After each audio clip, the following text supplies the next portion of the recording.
everyone, welcome to this roundup.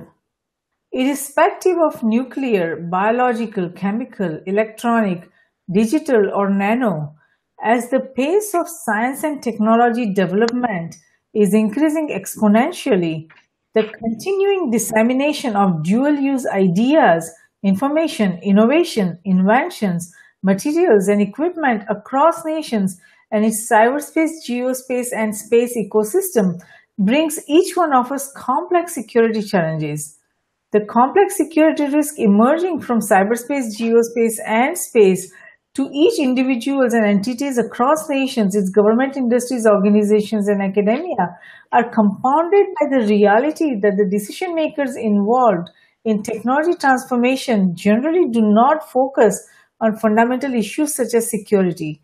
As a result, if we are to build a sustainable culture of security, it necessitates not only making scientists, researchers, regulators, and decision makers aware about dual use of existing and emerging technologies, be it cyber weapons or electronic weapons or autonomous weapons, bioweapons, nanoweapons, and so on, but educating everyone, that means individuals and entities across NGIOA, about any idea or innovation that could end up becoming dual use dilemma.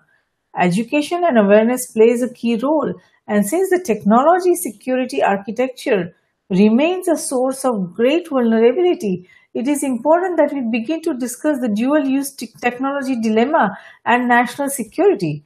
To discuss dual-use technology further, I'm honored to welcome Professor Dr. Ashok Vaseashta to this roundup.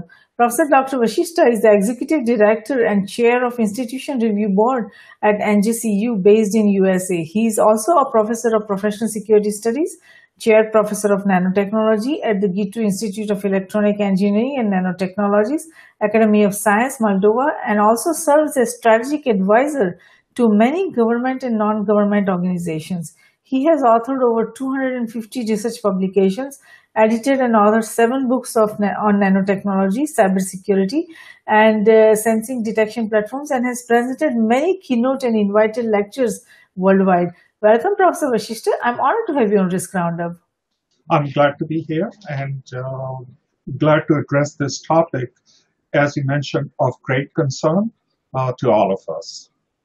Yes, absolutely. It is a great concern to each and every one of us. And for the benefit of our global viewers and listeners, let's begin by discussing what exactly is dual-use technology and how has the approach to dual-use technology evolved over the years.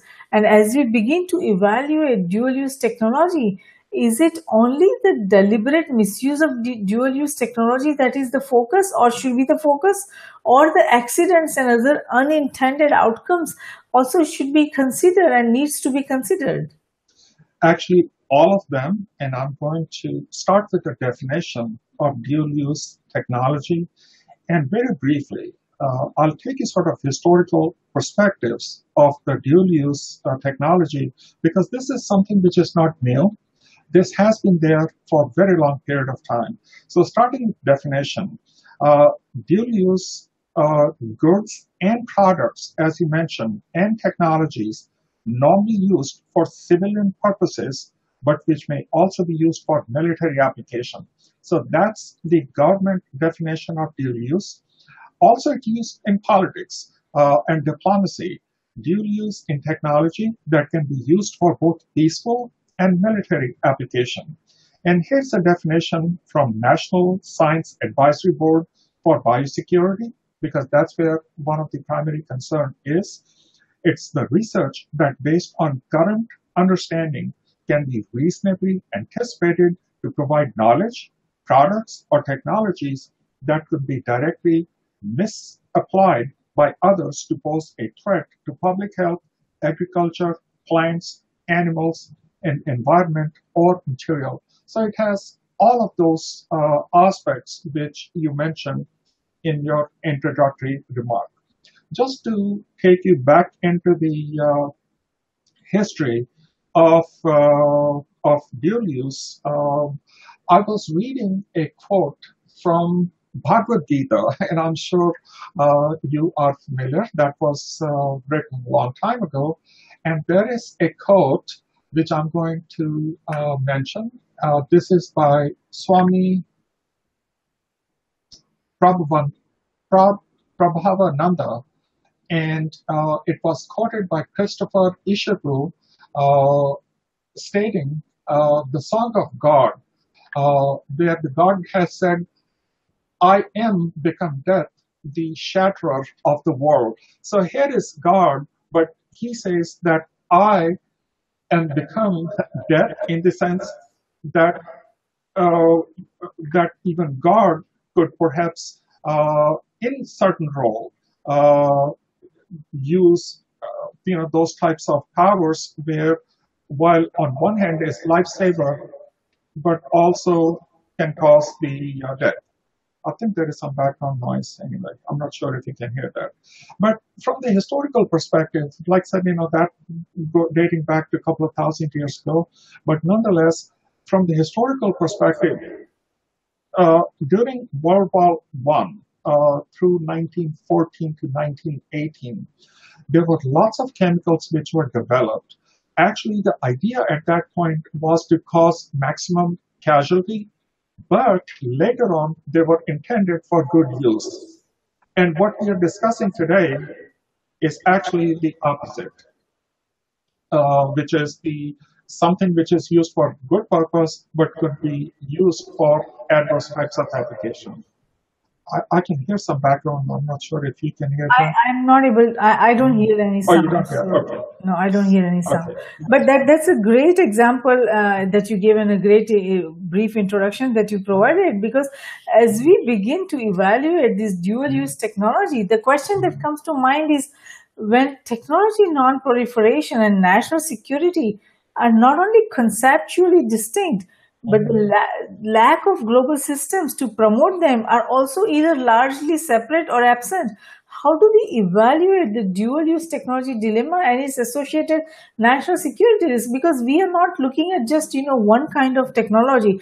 We are looking at many different kinds of technology across industries that could fall under the dual use technology dilemma, which has both the good use as well as the bad use, so or military use and civilian use. So there are so many complex variables, and if we don't have a broad global framework or a broad system that can address each and every dual use technology or across industries, then it's very difficult to evaluate in the impact that it would have on the humanity, or any kind of risk that we would face. Absolutely. Uh, as a matter of fact, in my publication, I have listed dual-use technology as hybrid and unconventional warfare, like we discussed for the electromagnetic warfare types of application. Although even a thought process has a dual use, but some of the most common applications which are being considered are biotechnology, cyber warfare, nuclear proliferation, and unmanned aerial vehicles. And I'll give you specific examples. And of course, because of the fact this is a field which has lots of negative uh, implications, as you know, so I can only cite some examples before going into too much detail. So let's start with the biology, which, as I mentioned, has lots of implications in dual use. The first one, which I'm sure you have addressed in your other communication, is synthetic biology. There are DIY bio organization, do-it-yourself types of organization, and these are the people, those who could create different types of biological molecules, chemical compounds, and combination thereof. There is an iGEM organization, comes out of, I think, Harvard University or MIT, I forget. But this is actually a consortium of high schoolers, those who, based on the computer, they can create different biological molecules, not essentially knowing what they can do. They can create those, and then you have these devices by which you could take these biological compounds and make them into live biological molecules. So here it is, something which you're generating on computer, but you could actually bring them into life. And I'll give you a few more examples as we go further. There are synthetic biology engineering research centers, and they do lots of research on these types of compounds. The other implication of biology is in biomimicking. Biomimicking is used for lots of application, lots of good application. But at the same time, just imagine if you have a molecule and you are trying to recreate a virus, which can perhaps produce lots of virus. So again, as mentioned, it has lots of adverse implications, and I know that those adverse implications are being tried. Uh, then we have technologies that deliver beneficial to drugs and to human body, but these are the same biological compounds which could be weaponized. Anthrax is a classical example. This was used for aerosolized medicine a long time ago, but as we know that in the letters, those anthrax were delivered, and there were many other applications. So that's another example. And these methodologies are published in magazines, meaning thereby that they are commonly available for public consumption. That makes it a little bit more tricky. Then, as you mentioned, they have unintended consequences, such as, and one of the examples which is most cited in literature is GMO mousepox. And this was in Vienna, and this was used to kill mouse. And this was published in Journal of Virology. But this is one of the GMO which is in literature is cited as one step away from ultimate bioweapon because of the fact, because of its lethality. Then there are dangerous agents which could be released accidentally. Again, all these sensitive research is published, accessible over the internet. So people, those who use for good application, is the same technology is available over the internet, meaning thereby people can use for adverse types of implications as well. Then there are some so-called novel pathogens, and I'll give you a couple of examples. One project I think we discussed perhaps in our last conversation, this is called Minimum Genome Project. And what that simply, I'm sure you know, that what that simply means is that you can create a biological molecule, and the only application or purpose of that biological molecule is to survive and reproduce. So just imagine if you were to attach a virus which just continues to live and reproduce. It does not have multiple functions like a human body has, such as thinking, critical analysis, and all those. All it has to do is live and reproduce. And I know there are lots of people, those who are working on this minimum genome project. Another project which I'm aware of, but I'll simply give you an example, is called neuropharmacology. And what that does is, these are some of the chemicals, if introduced into the brain, remotely, you could change the thought process or alter the thought process of a person. Just imagine that you introduce a biological compound into a human, and remotely you are changing the thought process. All of these are implications of biology. Let me just stop here before I go into cyber and nuclear. So these are the threats. These are the asymmetric, unconventional threats, which only one, which is the biology, poses. So let me just stop here and see if you have any question before I go into cyber. Sure, no, absolutely. This is a great background that you give, and the biology part is the bioweapons especially is a cause of great concern, because today, if you see, anybody could have a laboratory in their basement or garage that would cost less than $50,000, and they can manufacture bioweapons such as the viruses that you just talked about that attacks only either certain specific racial groups, or that could create, some kind of a pathogen that could wipe out the humanity. So these are causes of great concern, because the equipment that these people that are able to work with to engineer these kind of viruses and organisms is not very sophisticated, and all the knowledge that is necessary to create this kind of pathogen is available online. So the question is, how do we manage the security risk of such easy to build laboratory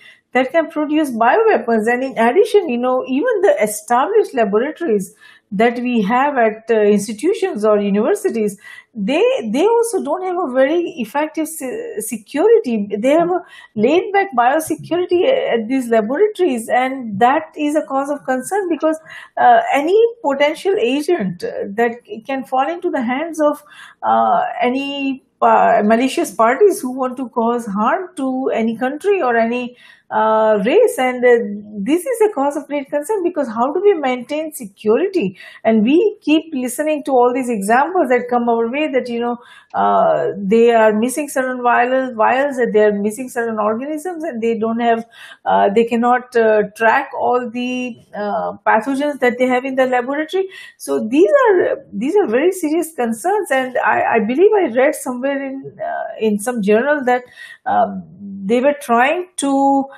create some sort of contraceptive alternative for pesticides and for controlling the mouse population, and unexpectedly they produced a lethal mousepox virus.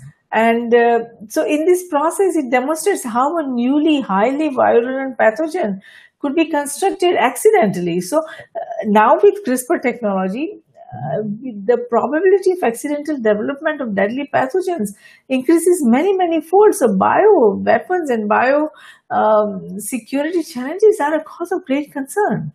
Right. I have a section on how to counter such threats. Let me see if I somehow could reduce this.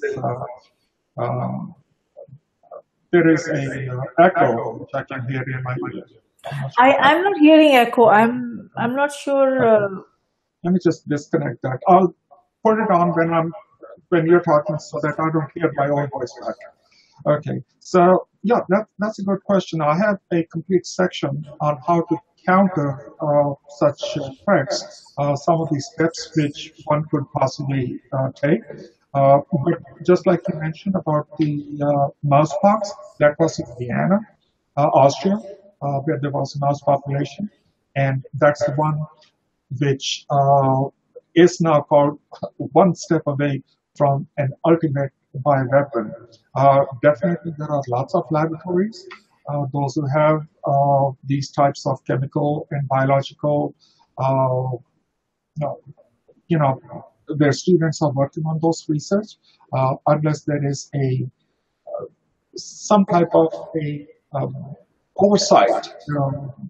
Again, being an academics, people would say, I need my academic freedom, but we have to have a balance. In that section, I'm going to address how to counter such threats.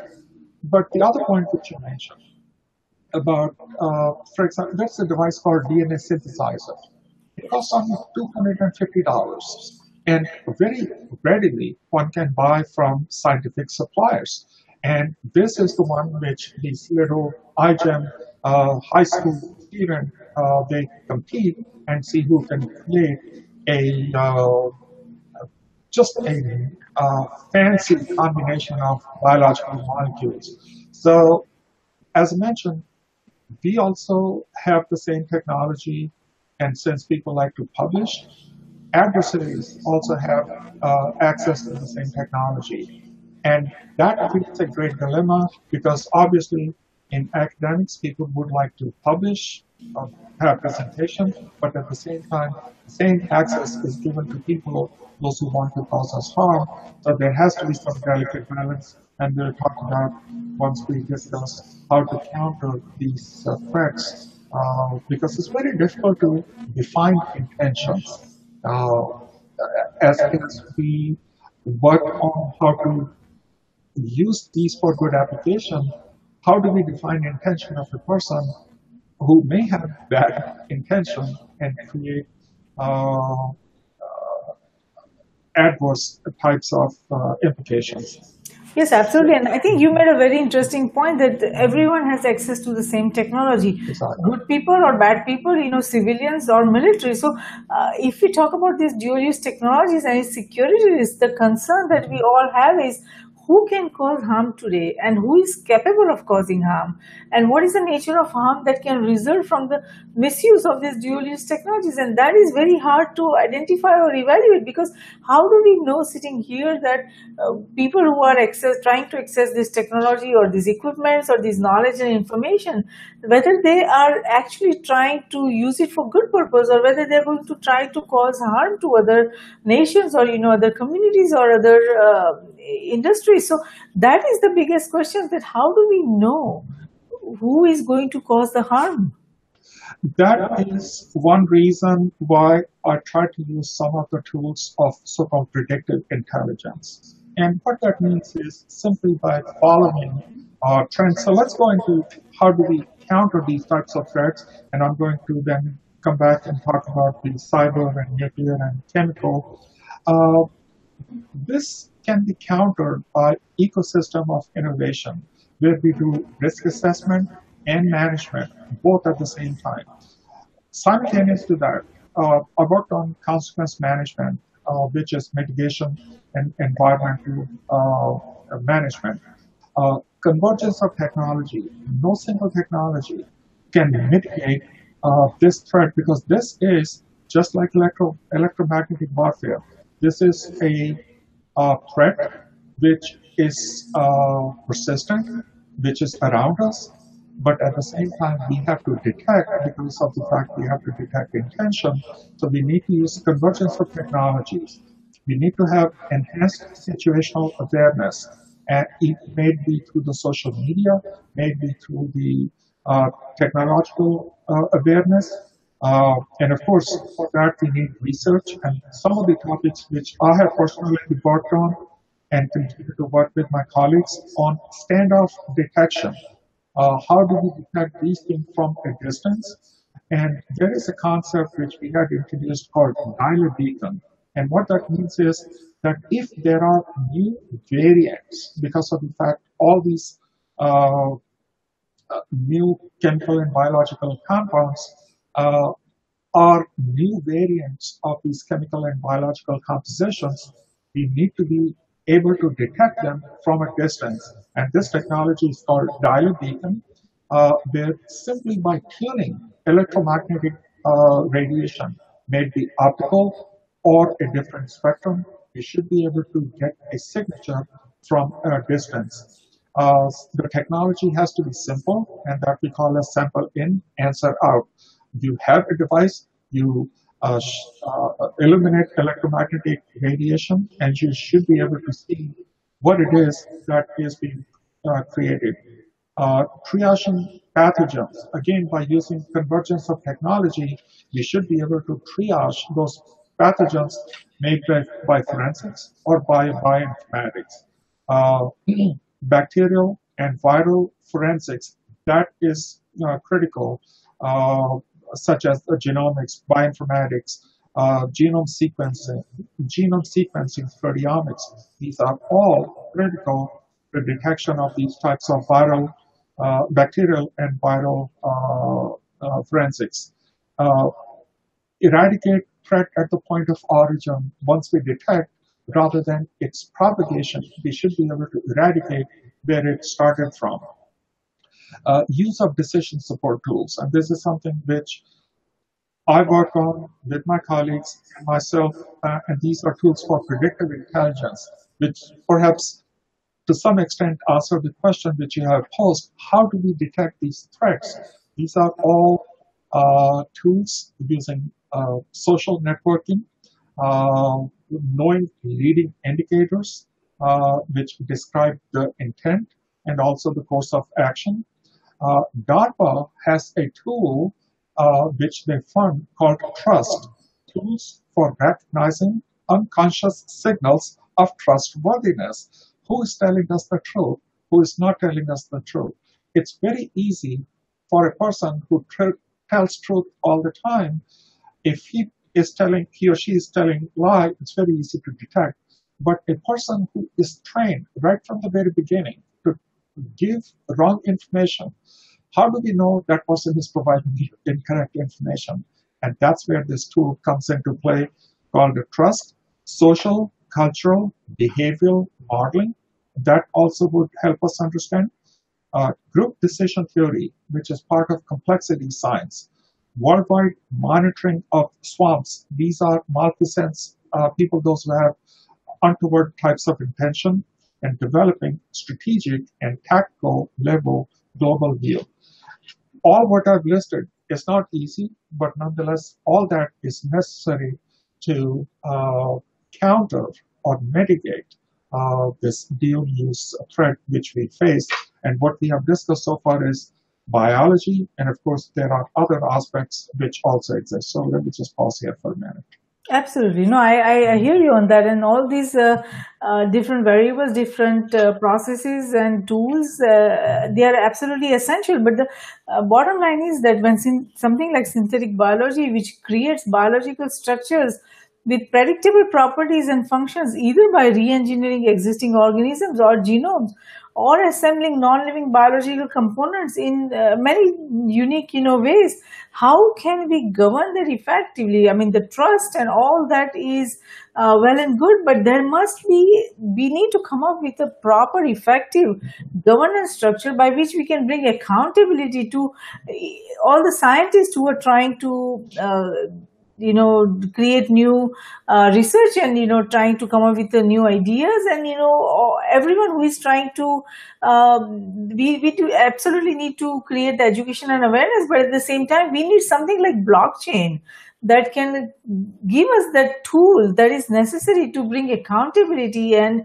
transparency into where in the world, which scientist, irrespective of whether in an institution or in their home, what kind of experiments they are trying to have, and what kind of research they are trying to conduct. So we need to come up with a new unique tool that brings the accountability, transparency, and trust to the basic science research and development.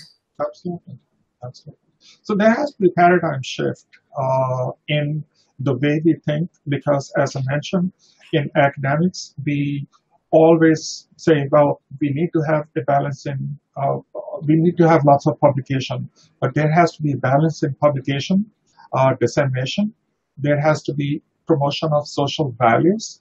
How do we create new opportunities which can address some of these challenges which we have mentioned? Accountability in the laboratory. People have all types of chemicals and biological compounds in the laboratory. Are they all accounted for? Graduate students, are they all vetted? Sometimes there is a fine line between being so-called political correctness and the security aspect. So where do we draw the line? That is also critical. People, those who go in lab, those who have access to all this chemical and biological compound, there has to be strict compliance. As much as we do not want federal accountability, anything that has a security aspect, I think there has to be some type of a federal oversight in those laboratories, people, those who have access to those technologies. But that's for biology. If we go into different aspects, then it becomes a little bit more complicated. Yes, it does get more complicated because as far as when we talk about the biology, I mean, the oversight is applied probably more strictly to the federally funded research rather than, all the research that is happening at all levels. So that is also something that needs to be discussed and debated, that whether we should, focus only on federally funded research and bring accountability there, or we should create some sort of framework where we have the oversight of all kinds of research that is being done. But let's go to the different areas other than bio, because when we many technologies and materials that associated with the creation of a nuclear power program, that also brings many kinds of complex security challenges, and originally developed as these were developed as the weapons during the Cold War, and the United States and the Soviet Union spent billions of dollars developing many technologies, from rocket technologies to nuclear technologies, which could carry which could give us the benefits of, let's say, for rockets, that they would take us to the space and eventually to the moon, but they also can create it can easily be converted to ballistic missile technology and create a lot of problems for humanity. So that is also one aspect, and then the nuclear aspect. So the question is, how effectively are we managing the dual use of these technologies like rocket technologies and nuclear technologies, and whether the strategies that we are using currently, whether they are working and they are effective. Sure. So, as mentioned, that this, as far as biology is concerned, there can be some oversight, but governance, you're absolutely right. I think National Academy of Sciences, they meet periodically talking about the governance structure, and I think there has to be more conversation, more discussion on the governance on chemical and biological select agents. They also discuss on the nuclear, although I'm going to discuss nuclear, but my concern is not so much on nuclear. One of the concern is on cyber, which is again one of the dual-use technology, because we use all of us use it, but at the same time, it has lots of implications. Just to mention few, denial of service attack. If a person who would send email, if that person sends 10,000 email and put that in a do loop, it can flood your mailbox and then obviously would deny you access because of the fact that it has blocked you from receiving other emails. That being a very simple example, but that's essentially what denial of service attack is, that you flood the network with junk email, and as a result, it blocks access of the network.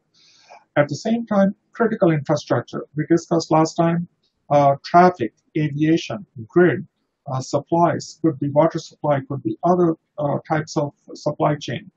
So using cyber, critical infrastructure, that can be brought to halt, which all of us use for good application, but nonetheless, there are some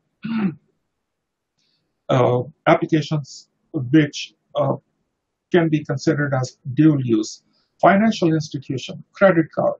All of us know that there had been ransomware on the credit card companies, indicating that either you pay up or we will bring the institution functionality to a halt.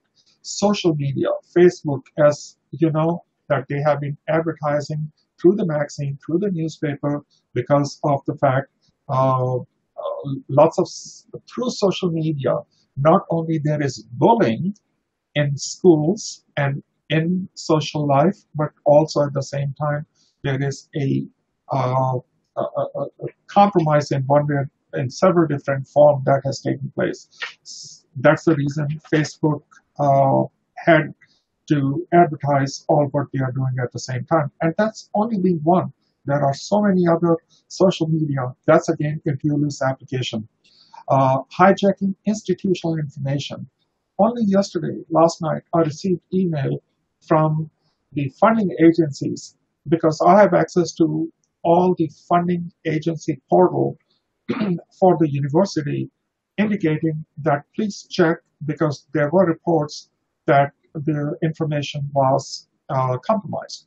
I sent email to my president and provost indicating that this is FII. Uh, this is possible, but nonetheless, I do not have any evidence that something is compromised. So people can go into federal portals, something which we use for intellectual property storage, even those are compromised. Stealing research data. Bitcoin. Recently, Bitcoin has been used to blackmail people, that send us the money via Bitcoin, or else we will expose XYZ, whatever information. they have access to. So these are only limited aspects of cyber which all of us use for our daily communication, running our daily lives. But at the same time, there are people with untoward intention are using uh, to benefit themselves or create harm. Yes, very true. No, that is a cause of great concern, and we are seeing the impact of that each and every single day. To not only individuals but also in small corporations, large corporations, governments. Everybody is impacted because of that. And also the other, big, concern that is coming our way is the autonomous weapons, the True. dual-use technology of autonomous weapons, because it seems that there is a great concern about these machines which can be programmed to identify any target, and it could decide to open fire without needing to check with the humans first. So at this point it is not clear whether these autonomous weapons can be programmed with an understanding of the laws of war, which requires the capacity for moral judgment, because this is still a very preliminary stages, and not all the variables have been figured out. So this is a cause of great concern, that what is these autonomous weapons going to do, and what is how it's going to harm the humanity, and when the things go wrong, how would the legal and moral responsibility for these actions sit within the chain of command, or whether the programmers of these autonomous weapons will be held responsible, or who will be accountable when the technology reacts badly to a situation it was not prepared for. So there are lots and lots of questions about autonomous weapons, and that could also be nano weapons, and there are many complex security challenges emerging from that. True. And that brings me to next topic, which is the unmanned aerial vehicles. These are autonomous systems.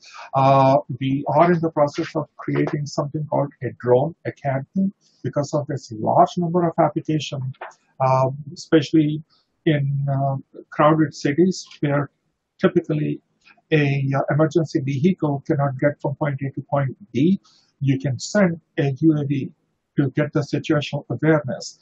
So it has lots of application, but nonetheless, since you mentioned that these devices can be programmed to create harm, there was an article just yesterday indicating that UAVs are programmed to attack a person of someone's choosing.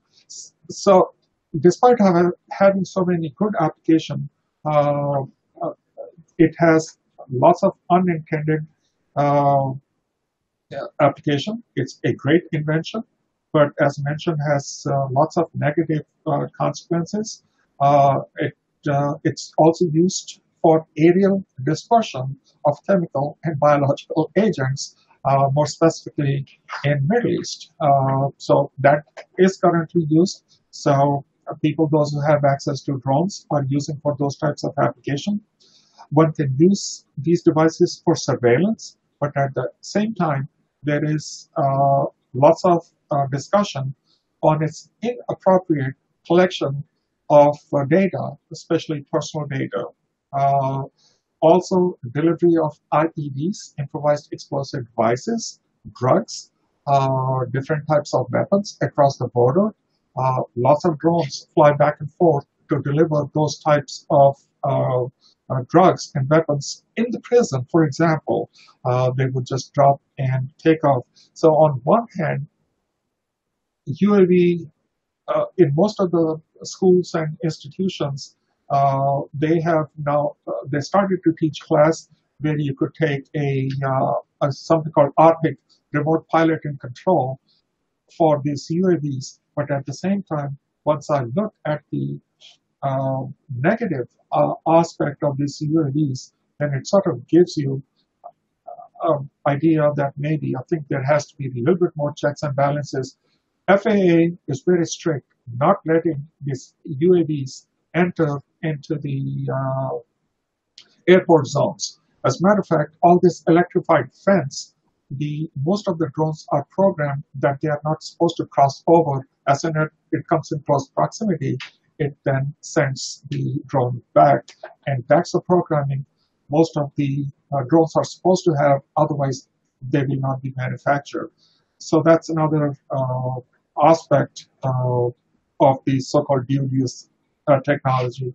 Yes, Uh, absolutely. That is an excellent example because the drones brings us so many complex challenges. So when we evaluate the drones and these autonomous cars and every smart initiative that we are taking, from smart cities to smart enterprises to smart homes to IoT sensors, and each one of these, they bring us very complex security challenges, and the dual both the dual, they are basically dual use technology. They can be used for good and they can be used to harm the society. So the given the potential for beneficial and harmful uses, the question is, should we consider information technology itself to be a dual use technology? I mean, how should we be evaluating or addressing or governing the information technology? Because all these uh, different variables that we consider, from drones to smart cities to IoT sensors to smart homes, everywhere the programming is involved. So should this programming, the information technology, the fundamentals of it, should we consider that as a dual use technology? in my opinion, it is, as mentioned, cybersecurity or cyber information technology. These are all integral part of it. So uh, definitely there has to be oversight. There has to be a governance level which monitors. And I know every time we say that there is governance or some type of outreach, then there is a pushback because of its academic freedom or personal freedom to learn information. Uh, how do we determine the intention? I think it boils down to that question: Is there a uh, is there a mechanism by which we can determine intention of a person? And is that a fundamental right? Is that the First Amendment? Those types of things. And I think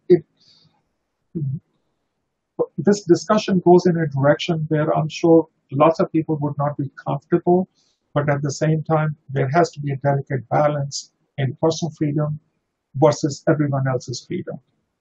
Yes, absolutely. I hear you on that, because while these are very sensitive topics, we do need to address them, because the governance of information technology and cyber weapons, I think it is time that we start discussing that, because every single day we see all these, either denial of service attacks or, some sort of security breach, where all the data is stolen, or some misuse of data, or credit card theft, or all kinds of, healthcare data is stolen. All kinds of security challenges we are witnessing every single day, and that is more the reason that we do need to address information technology governance and cyber, governance. That how do we address that? How should we govern the cyberspace? How should we govern the geospace? How should we govern the space? Because the connected computers and computer code is connecting everything, from cyberspace is connected to geospace and space, and with now the space satellites, nano satellites, and the space the missions that we are going on, and the space colonies that we are planning to establish, and the mining, the asteroid mining, and all those initiatives that we are trying to initiate or we embark on, that we do need to have an effective governance structure, because otherwise each of these technologies that we are trying to create and use for good use, that can be used as a weapon itself. So how do we govern these? That is the biggest challenge of the day. I think this has to come through education. This has to, again, be inculcated in right from the very beginning, because people, those who have been in education system for a long time, we never had to deal with these types of cause and effect from the very beginning. But the new generation, those who are entering into the education, I think this has to be an integral part of the education, where the responsibility or responsible use, just like responsible use for any other, if we drive a vehicle, we have to drive responsibly. So I think that has to be a integral component of education system where we say that, look, governance, education, understanding, all of those components are built into the education right from the very beginning. And of course, it has to be Do right. you think that education it's alone would be able to manage such a complex challenge? Because I feel that the unless we provide a proper framework, a proper structure on which we can bring accountability, transparency, and trust, and we provide incentives for identifying the security risk. For example, if we create a system based on blockchain where each and every single scientist or each and every programmer who is trying to work on the information technology or cyberspace, or any AI developers, or machine learning, or cognitive computing, to blockchain, to all these different technologies that we are trying to, or electromagnetic pulse, or everything that we are trying to create, or CRISPR technology, or any other technology that we are trying to use, that each and every initiative should be on the blockchain, and all the data would be on that. So it will be easy for us to identify who is working on what across nations, and whether the initiative that they're working on, what does that have a dual use, the technology that they're developing, does it have a dual use, and if it is, then how are we governing that, what kind of governance structure we are providing, what kind of accountability we are providing, and how do we provide incentive for doing something better than just a basic research. Because a lot of young people, if you see today, that they just get a thrill about trying to hack into some system, or to destroy something. So if we provide positive incentives to all these young people across nations, that instead of doing harm, or creating, or destroying, or destructing any system, try to create something positive, try to minimize or manage the securities that's coming our way for your nation, for any or your initiative, then we will be able to probably take a one step stronger towards bringing the accountability and the good governance that we need for all this dual use technology. Because I feel that just education and awareness is probably not going to do its job here. No, you are absolutely right. Even if, let's say, one were to make these changes in education and awareness, it again has to be through the governance. Yes. Educational institution, especially at the young age, high school, they will not be able to, or the teachers will not be able to implement those changes unless it comes through administration and the governance. So it has to come from the feds to the state, translated to the education school system, where, just like you mentioned, that people should learn that there is a responsible and ethical use of technology, may it be information technology, may it be any other technology, and that has to be inculcated right from the very beginning. And yes, you're absolutely right. This has to come from the governance and trickle down to the education and education components. Yes, absolutely. I mean, education is going to be at the center of any initiative that we take, for bringing the accountability to this dual-use technology and the governance models. But from your assessment, what types of governance measures that we should be implementing for all these, cyber technologies, or electronic warfare, or cyber warfare, or space warfare, or bio warfare, or nano warfare, or any of these warfare that is happening, and that is going very aggressively forward? What kind of governance measures do you think that would serve the purpose in the coming days? As mentioned, National Academy of Sciences, they have some initiative, but I've been in education system long enough to know that there is a huge disconnect. And I think this has to be mobilized from ground on up to make sure that there is a consensus. And unless there is a consensus. This disconnect, just by having some meeting at National Academy of Sciences, and I know they meet on the governance. I have lots of literature on the governance, but we have to bridge that disconnect which exists between so-called the uh, education societies and the governments. And that has to be awareness. I'm not sure if it's through by way of conferences or by way of organizing uh, some type of a meeting where you discuss, and there has to be a collection of people, those who bring these types of threat vectors to for others to recognize, so that people are aware that these things are possible, and then the people, those who are in position of governance, know that these are the threat vectors, and then you have education leaders. So if we put together all those people collectively and begin to have a dialogue, then I think that would make a difference. I have not seen that kind of a conference where we have all the parties together. I have seen people, those who talk about threats. I've seen people, those who talk about the governance. But as mentioned, that disconnect is there, and perhaps having a joint meeting would be a great platform to bring all parties together and talk about it.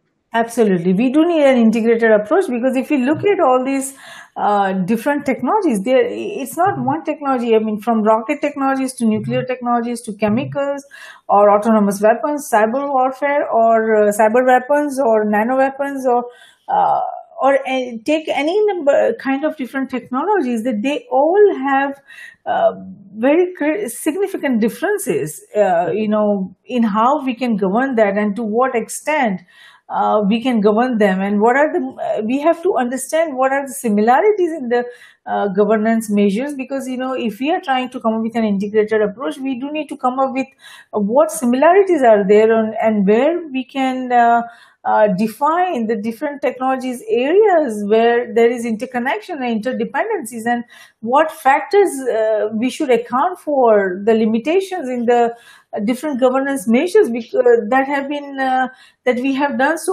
over the years, and we need to learn the lessons from that, and we need to come up with that integrated, interconnected approach by which we can bring all these technologies under one umbrella, which makes it a little bit easier to have an effective governance structure. Because if we do different governance model, different governance framework for each and every technology, then it's going to be very complex, because there is cyber warfare, then there is electronic warfare, then there is space warfare, and all different bio warfare, and all different kind of weapons are coming our way. So we do need to come up with an integrated approach. I think, uh, yep, Sorry. that's all right. I think NATO funds lots of activities for me, uh, although they specialize on select technology. Whenever we meet, we talk about chemical and biological agents, or uh, as mentioned, NATO does fund these activities for me. The next one, which I think we discussed during the last conversation, is on critical infrastructure. But I could perhaps initiate dialogue with NATO to see if they would like to uh, bring all parties together, just like we discussed, an integrated approach where you have uh, people from governance, educators, people those who know these threat vectors, all of them together. That would be a large platform, but definitely I think I'll see if I could create that platform together, because I believe that this is something which that needs to be addressed going forward. And the more we depend on technology, the more there is accessibility of information. As we go forward, this has to be addressed, and the gap does exist. So I know there is a need. I know there is a capability. We just need to bridge these two together to make sure that there is a path forward. Absolutely. I think that is the way to go forward, because unless we bring all these biosecurity, chemical security, electronic security, cyber security, everything under one umbrella, and we have that interconnected, interdependent, integrated approach, we won't be able to make a very effective governance framework. Because if we work in silos, then there is never going to be a very effective approach or effective way of governing all these dual use technologies. We do need to have, break the silos, and we need to have a effective integrated approach by which we can go forward. Because everyone knows that everyone is so determined to come up with different new technologies, and they are so focused on innovations and inventions and coming up with new technologies, that they are not focusing on security and the education and awareness of not only the scientists and researchers is vital, but also the risk managers and policymakers and academicians and everyone. They need to be like, we have been talking that we have to create that education and awareness for everyone. But I think at the center is that we need to come up with an integrated approach and integrated way of managing the security risk. Because otherwise, approaching the everything in silos like biosecurity or chemical security or electronic security or cyber security is going to be a very complex challenge. Sure. And also, as we discussed, the technology is moving at a pace that people, those who make regulations, cannot keep up with that. Because whenever it comes to regulation, these processes intrinsically move at a totally different rate than the technological innovations. Now we have, because of AI, computers generating more information, and all these technologies are moving at such a rapid rate that people, those who are making governance for it, they cannot keep up with that pace. So there is also that huge disconnect, which I think needs to be addressed. Not that one should slow down the technology. Maybe there are more people, those who are working on governance, to expedite the process. Yes. Yes, very true. And we do need to create and build this sustainable culture, because it's not a one-time thing that we come up, Sure. we identify this security risk and we try to come up with the governance structure. It has to be a sustainable culture. This has to, managing this effective way of security risk needs to be embedded into how we do things each and every single day. So it has to be sustainable. So I think it would be amazing if you are able to take the next step and talk with NATO and see if you are able to bring everyone under one umbrella and take a step forward in bringing the much needed governance structure of this dual use technology. Because like you just said, that this technology development, science and technology development is so rapid, and it is increasing at an exponential pace. And unless we come up with effective way of managing the security risk or effective way of governing is, then we are all going to face very complex security challenges that could impact the humanity itself. So I mean, there are a lot of people who say that let's just leave it to self-governance, let individual scientist or individual institution come up with effective way of governing their initiative themselves. But I'm not sure if that is the right way to go forward, because self-governance, depending on self-governance for something as critical as the impact of the technology that we are seeing today and will be seeing tomorrow, would be probably foolish to depend just on self-governance. We have to have an effective way forward. Absolutely. So anyway, just a couple of points I wanted to mention to complete the all those security challenges. Nuclear, as mentioned, it's very difficult to put together a reactor, but most of the threat that comes from dirty bomb, where people would steal nuclear fissile material from laboratories or from medical facilities and use that for dirty bomb types of application. However, materials such as polonium-210, which I'm sure you know, Alexander Litvinenko, Yasser Arafat, and if I may also say Lal Bahadur Shastri in Uzbekistan. I strongly believe that was because of polonium-210.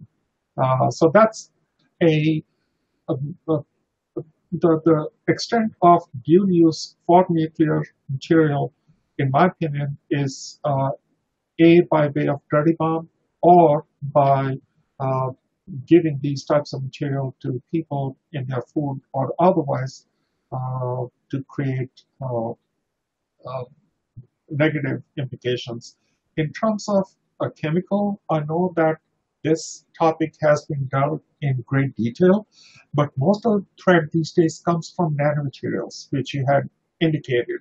More specifically, there is an area called nanoenergetics, and these are oxides of nanomaterial.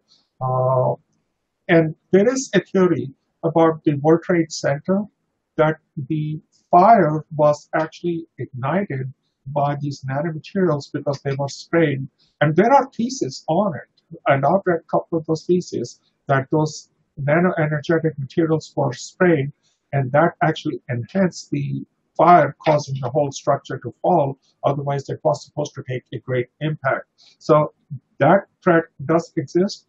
There are other compounds called organometallics, which have neurological impact that used for great application. Tin oxide, for example, tetramethyl tin, that's one material which is used for coating windows so that the heat only travels one way. So our houses are cool inside. Also, they have a good texture, but they have lots of neurological impact. So these are in addition to threats which we discussed on cyber and uh, biology or synthetic biology, UAV. I still feel that there is a great challenge because of chemical and nuclear fissile materials as well as dual-use materials. Yes, no, absolutely. I mean, that's a great, information you provided about all these the emerging technologies and emerging compounds that we need to pay attention to, and there is a very critical need of having a very comprehensive, very detailed analysis, identification and analysis of all these emerging ideas, innovations, and inventions and technologies, including the compounds that you just talked about, and understanding its dual use.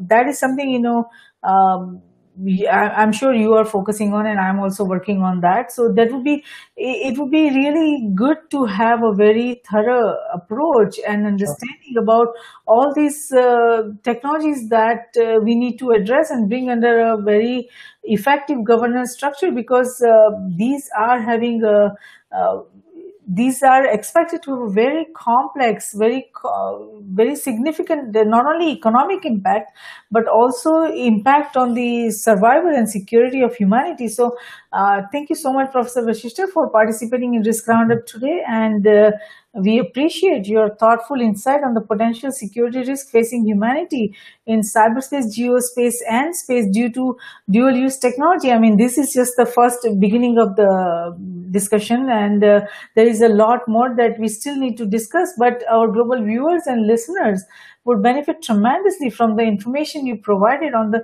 very complex security challenges facing each nation's technology transformation and the infrastructure it controls across cyberspace, geospace, and space. And even if a single individual across nations can come up with an idea to prevent the potential existential risk facing humanity based on the understanding they receive from the discussion we had today, this risk roundup dialogue has been of service, and we thank you for that. Good. Thank you. Wonderful. So, existing and emerging technologies impact our individual and collective security.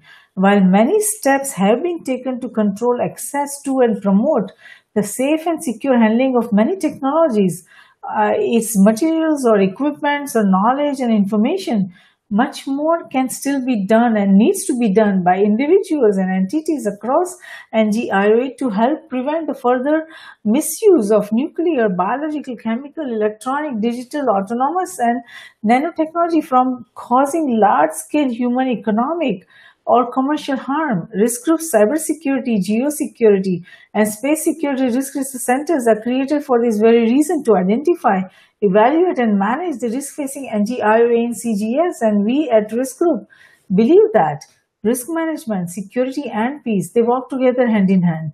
Though security is related to management of threats and peace to the management of conflict, risk management is related to management of security vulnerabilities as well as management of conflict. It is not possible to conceive any one of the three without the existence of the other two. All three concepts feed into each other. We believe that the security we build for ourselves is precarious and uncertain until it is secure for everyone across nations. Tradition becomes our security, so if we build a culture of managing risk effectively, it will lead us to security, and security will lead us to peace. Let's manage the existing and emerging risks together. For more information on the Risk Roundups, to other Risk Roundup videos, or to hear the Risk Roundup audio podcast, please go to riskgroupllc.com and do not forget to subscribe and share. Until next time, I'm Jayashree, host of Risk Roundup, signing off. See you next time. Thank you.